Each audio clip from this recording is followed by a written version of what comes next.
이스라엘 백성들이 포로에서 돌아와 이 성전과 성벽을 재건했지만 차차 시간이 지나자 다시 영적으로 해이해진 모습을 보여주고 있습니다. 느헤미야서 13장에서는 이 백성들의 지도자들, 또 제사장과 레위인들, 그리고 일반 백성들까지 다 영적인 성벽이 다시 균열이 가고 있는 모습을 보여주고 있습니다. 그중에 오늘 본문의 내용은 이 안식일을 거룩하게 지키지 못한 일들에 대해서 우리에게 이야기해 주고 있습니다. 이 안식일을 범하는 현실을 보고 다시 예루살렘에 돌아온 느헤미야가 어떻게 반응하고 또 다시금 어떻게 공동체를 세워가고 있는지 이 점에 대해서 함께 살펴보도록 하겠습니다. 먼저 느헤미야가 볼 때 이들이 크게 두 가지 잘못을 하고 있었습니다. 첫째는 바로 무엇이냐? 안식일을 범하여서 소위 그 안식일에 일을 하고 있는 것이었습니다. 15절에 보시면 그때 내가 본즉 유다에서 어떤 사람이 안식일에 술틀을 밟고 곡식단을 날개에 실어 운반하며 포도주와 포도와 무화과와 여러 가지 짐을 지고 안식일에 예루살렘에 들어와서 음식물을 팔기로 그날에 내가 경계하였고. 이 본문에 보면 이 일을 하는 목적이 무엇인가 라고 했더니 이 안식일에 예루살렘에 들어와서 음식물을 팔아서 이윤을 남기기 위함이었다라고 말씀해주고 있습니다. 다 아시듯이 안식일을 범하지 말라라는 말씀은 십계명 제4계명에 해당됩니다. 안식일을 기억하여 거룩하게 지키라라고 말씀해 주셨죠. 이날을 어떻게 거룩하게 지켜야 하는가, 이 점에 대해서도 우리에게 말씀해 주셨는데, 먼저 출애굽기 20장 10절과 11절 말씀해 보시면 일곱째 날은 내 하나님 여호와의 안식일인즉 너나 내 아들이나 내 딸들이나 내 남종이나 내 여종이나 내 가축이나 내 문 안에 머무는 객이라도 아무 일도 하지 말라. 이는 여섯 동안에 나 여호와가 하늘과 땅과 바다와 그 가운데 모든 것을 만들고 일곱째 날에 쉬었음이니라. 그러므로 나 여호와가 안식일을 복되게 하여 그날을 거룩하게 하였느니라. 아무 일도 하지 말라. 집안에 있는 모든 족속들이 아무 일도 하지 말라라고 분명히 말씀해 주셨죠. 안식일을 거룩해야 지켜야 될 이유로 또 출애굽기에서는 방금 읽은 말씀에서는 하나님께서 여섯째 날까지 창조의 일을 하시고 일곱째 날은 쉬셨기 때문이다 라고 그 이유에 대해서도 말씀해 주셨습니다.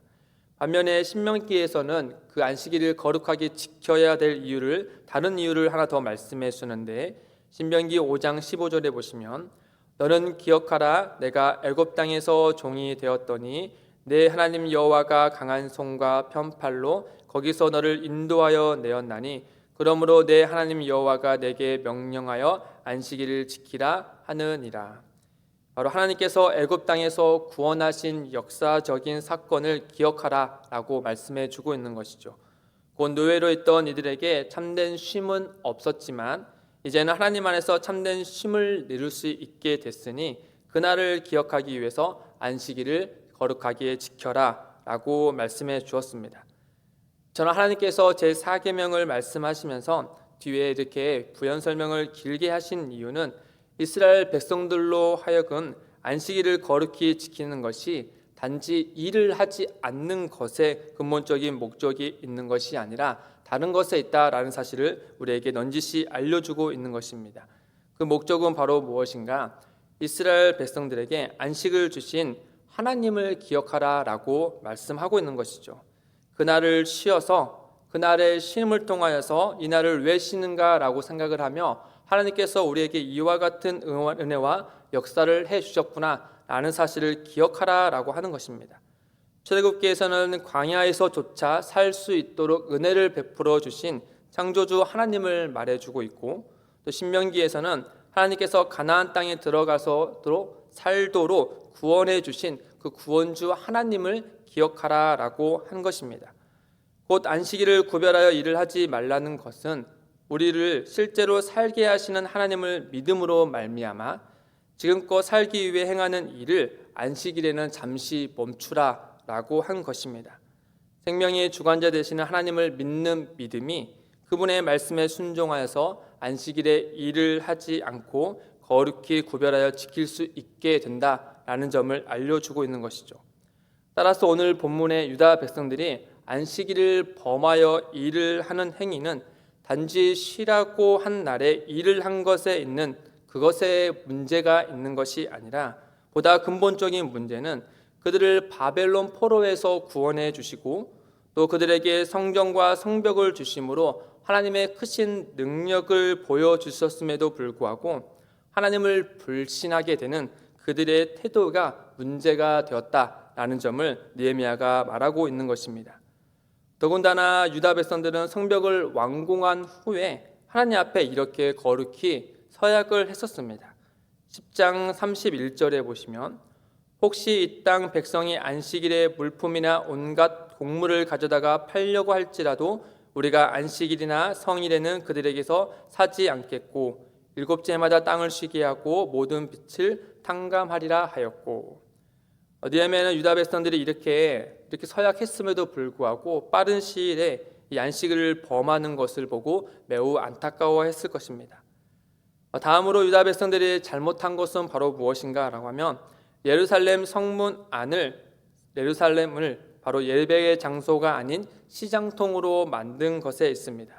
16절에 보시면 또 두로 사람이 예루살렘에 살며 물고기와 각양 물건을 가져다가 안식일에 예루살렘에서도 유다 자손에게 팔기로.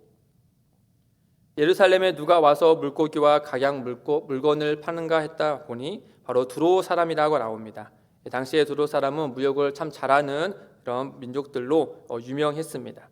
어쨌든 두로 사람이나 다른 나라 사람이나 당시에 무역을 하며 사는 것은 큰 문제가 되지 않았습니다. 그러나 문제는 바로 무엇인가? 안식일에, 그것도 하나님의 거룩한 성전이 있는 안식일, 바로 그 예루살렘에서 두로 사람들로 하여금 물건을 팔고 살 수 있도록 허락한 것에 있다라고 하는 것이죠. 평소 예루살렘에서 무역하는 건 큰 문제가 되지 않으나 다른 날도 아닌 안식일에 예루살렘에서 무역을 한 것이 문제가 되었다라고 하는 겁니다. 느헤미야가 볼 때 이런 일을 한 것의 배경에는 당시 유다의 귀인들이 있었던 것으로 파악해졌습니다. 그래서 그들에게 이렇게 책망합니다. 17절에 보시면 내가 유다의 모든 귀인들을 꾸짖어 그들에게 이르기를 너희가 어찌 이 악을 행하여 안식일을 범하느냐. 그들의 악은 그들이 먼저 안식일을 범한 것이고 또 그 다음 하나님께서 거룩히 지키란 한 안식일을 범하고 또 거룩하게 지켜야 될, 구별되어야 될 예루살렘에서 자신의 사리사욕을 챙긴 것에 있다라고 하는 것이죠. 결국 그들의 속내는 자기들의 이익을 위해서 거룩하게 지켜야 할 시간을 세상에 내어주었고 또 세상과 타협을 했고 또 거룩하게 지켜야 할 공간도 세상에 내어주고 타협했다라는 겁니다. 즉 하나님보다 자기 이익이 우선했기 때문에 이와 같은 악을 행했다라고 하는 것이죠. 사랑하는 성도 여러분, 이 부분에서 우리는 중요한 교훈을 하나 얻게 됩니다. 이 거룩하게 지켜야 할 안식일, 또 거룩한 장소로 구별해야 할 예루살렘에서 어떤 일이 벌어지고 있냐며 버젓이 자신들의 이익을 위해서 세상과 타협하며 악한 행위를 하는 모습을 보게 되는 것이죠. 이걸 보면 오늘날도 우리가 주일을 지키고 또 우리가 교회에서 예배하는 우리들의 마음속 속에도 이와 같은 모습이 슬며시 들어와 있지 않은지 생각하게 됩니다. 분명 주일 예배가 우선임을 알고 또 실천하기 위하여서 몸이 예배 안에서 또 교회에 와서 예배를 드린다고 하지만 실은 우리의 마음과 생각은 직장의 일이나 또는 취미나 또 소비 활동에 기울여져 있지 않은지를 우리 스스로를 돌아봐야 한다라고 하는 것이죠. 하나님께 전심을 다하지 않는 것은 다른 무언가가 하나님보다 우선되어 있기 때문이다. 우선되어 있음을 뜻하는 것을 우리가 알아야 합니다. 우리가 혹여 그러한 상태가 있다면 우리는 이 문제를 어떻게 해결해야 되는가? 이에 대해서 느헤미야는 유다 백성들로 하여금 어떻게 조치했는지를 우리가 한번 살펴보기를 원합니다.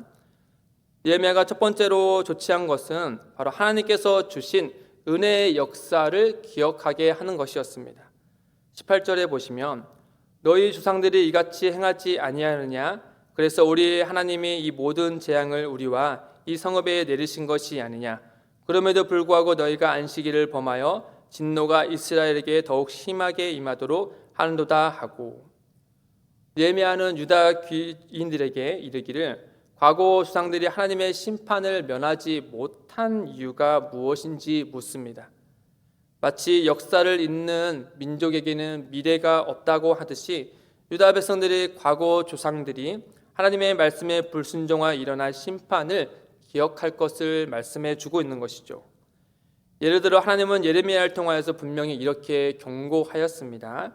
예레미야 17장 27절에 그러나 만일 너희가 나를 순종하지 아니하고 안식일을 거룩되게 아니하여 안식일에 짐을 지고 예루살렘 문으로 들어오면 내가 성문에 불을 놓아 예루살렘 궁전을 삼키게 하리니 그 불이 꺼지지 아니하리라 하였고 할지니라 하시니라. 여기서 보면은 짐은 바로 상업거래를 위해서 예루살렘에 들어오는 그 모습인데 하나님께서 분명히 예레미야에게 유다 백성들에게 그렇게 하지 말라고 하였지만 그들은 이 말씀에 순종하지 않고 예루살렘을 장사꾼의 소굴로 만들고 말았습니다. 그리고 결국 하나님의 엄하신 심판을 받아서 바벨론 포로로 끌려가고 말았죠. 이런 역사를 멀지 않게 경험한 느헤미야는 그리고 유다 백성들이지만 그들은 너무나 쉽게 과거의 뼈아픈 역사를 잊고 말았다라고 하는 것이죠. 이 또한 생각해보면 이런 현상은 본문의 유다 백성들에게만 국한된 것이 아닌 것으로 보입니다. 우리도 소위 영적 건망증이 얼마나 심한지 분명 그릇된 줄 알고 하나님 앞에 옳지 않음을 놓고 회개했음에도 불구하고 어느새 다시 그 죄를 범하고 있는 우리들의 모습이 보이지 않습니까? 우리는 이와 같은 영적으로 참으로 취약한 존재들임을 인정하지 않을 수 없습니다. 그런 일을 방지하기 위하여서 우리는 하나님께서 우리에게 베풀어 주신 은혜 또 하나님의 말씀을 늘 가까이 해야 하고 또 그것으로 우리를 교훈 삼아야 되고 또 올바른 길에 설 수 있도록 성령님의 도우심을 구해야 할 것입니다. 다음으로 느헤미야가 조치한 두 번째 조치는 무엇인가? 성문을 굳게 닫는 것이었습니다. 19절에 보시면 안식일 전 예루살렘 성문이 어두워 갈 때에 내가 성문을 닫고 안식일이 지나기 전에는 열지 말라 하고 나를 따르는 종자 며칠 성문마다 세워 안식일에는 아무 짐도 들어오지 못하게 하였으므로 성문을 굳게 닫고 또 성문을 지킬 자를 세웁니다. 그런 다음에 마지막으로 느헤미야가 한 조치는 무엇이냐? 몸을 정결케 행하는 한 레위인들로 하여금 성문을 지키게 하는 것이었습니다. 13장 22절 상반절에 보시면 내가 또 레위 사람들에게 몸을 정결하게 하고 와서 성문을 지켜서 안식일을 거룩하게 하라 하였느니라. 성문을 닫아서 죄악을 원천적으로 차단한 것뿐만 아니라 또 안식일에 성문을 닫고 예루살렘에서 장사를 하지 못하는 이 근본적인 이유에 대해서 그것을 사람들로 알게 하기 위하여 몸을 정결하게 한 레위인들로 하여금 성문을 지키게 한 것이죠. 이렇게 느헤미야는 안식일을 거룩하게 지키지 못한 유다 백성들로 하여금 그릇된 일을 여지없이 차단시켜주고 또 올바른 길이 무엇인지를 제시해 준 것입니다. 사랑하는 성도 여러분, 느헤미야가 조치한 내용을 토대로 우리는 크게 두 가지를 마지막으로 교훈하면 좋겠습니다. 첫째는 바로 무엇이냐? 영적인 단호한 결단을 내려야 한다라는 것입니다. 본문의 내용에 비춰서 오늘날 주일 성수에 대해서 다시 한번 생각해 보면 과거와 달리 가면 갈수록 사람들마다 시간이 모자랄 정도로 하고 싶은 것들이 많아지고 있는 것 같습니다. 하고 싶은 것들이 다 하려다 보니까 주일 예배를 지키는 것도 소홀하게 되는 경우들이 많이 생기고 있다라고 하는 것이죠. 다 아시겠지만 처음 한 번이 어려운 것이지 한 번 주일을 예배를 빠지고 여행을 가거나 또 다른 취미를 하거나 하면 그 다음부터 너무나 쉽게 예배를 빠지게 되는 것을 우리가 우리 스스로에게 또 주변을 통하여서 보게 되지 않습니까? 처음 단 한 번이 52주의 주일 예배에 많은 구멍을 내게 하는 것이죠. 그렇기 때문에 우리는 주일을 거룩하게 지키기 위하여서 나름의 영적인 단호함을 가질 필요가 있습니다. 무슨 일이 있어도 주일 예배를 반드시 지키겠다는 눈에 보이는 결단을 우리가 내려야 한다라고 하는 것이죠. 주일 예배를 지키기 위해서 다른 평일보다 주일 아침 일찍 더 일어나는 습관을 갖든지 또는 예배 중에는 다른 무엇을 하지 않겠다라는 이런 구체적인 실천이 우리에게 있어야 할 줄 압니다. 둘째는 새해를 맞이하는 이달에 2025년에 하나님께서 내게 그리고 우리 가족들에게 베풀어 주신 은혜를 날짜 순서대로 한번 기록해 보는 것입니다. 그리고 새해에는 영적으로 조금 둔해지거나 또는 흔들리는 일이 있거든 하나님의 역사를 기록한 기록물을 우리의 기록물을 한번 살펴보는 것이죠. 느헤미야가 유다 백성들에게 과거에 하나님이 우리에게 베풀어 주신 은혜를 기억하게 하여서 오늘의 삶을 다시금 방향을 잡게 한 것처럼 우리 또한 그와 같은 일을 한번 실천해 보는 것입니다. 사랑하는 성도 여러분, 말씀을 맺겠습니다. 이 새벽을 깨워서 구별하여서 하나님께 예배하는 우리의 모습을 하나님께서 정말 기뻐하실 것입니다.